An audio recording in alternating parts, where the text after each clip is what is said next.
हे केशव, तुम कहते हो कि प्राणी को सारे कर्म इस प्रकार करने चाहिए जैसे वो भगवान की पूजा कर रहा हो अथवा लोक कल्याण के लिए कोई यज्ञ कर रहा हो, जैसे द्रव्य यज्ञ, ज्ञान यज्ञ आदि। तो हे माधव, मेरे मार्गदर्शन के लिए मुझे ये बताओ कि मेरे लिए कौन सा यज्ञ उचित होगा। रण यज्ञ। रण यज्ञ? हाँ पार्थ, तुम एक क्षत्रिय हो। धर्म की रक्षा के लिए ही शस्त्र धारण करके तुम इस युद्ध भूमि पर आए हो। इसलिए इस समय तुम्हें सबसे पहले रण यज्ञ ही करना चाहिए, अर्थात युद्ध करना चाहिए।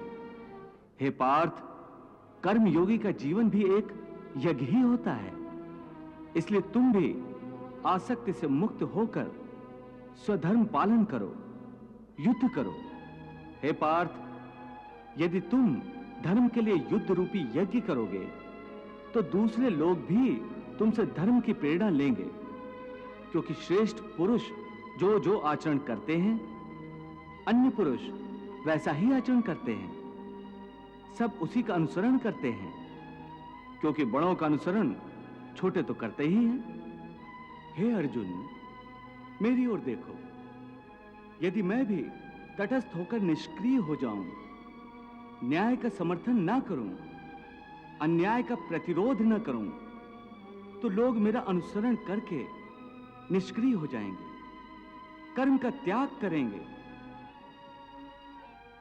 और इस लोक का सारा विधान अस्त व्यस्त हो जाएगा, संसार नष्ट हो जाएगा।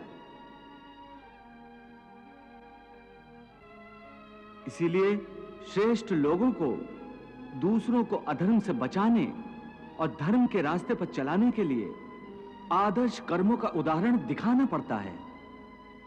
मैं भी इसी उद्देश्य से कर्म करता हूं। इसलिए नहीं करता कि मुझे कर्म करके कुछ पाना है, असाध्य को साधना है। सब तो मेरे वश में है।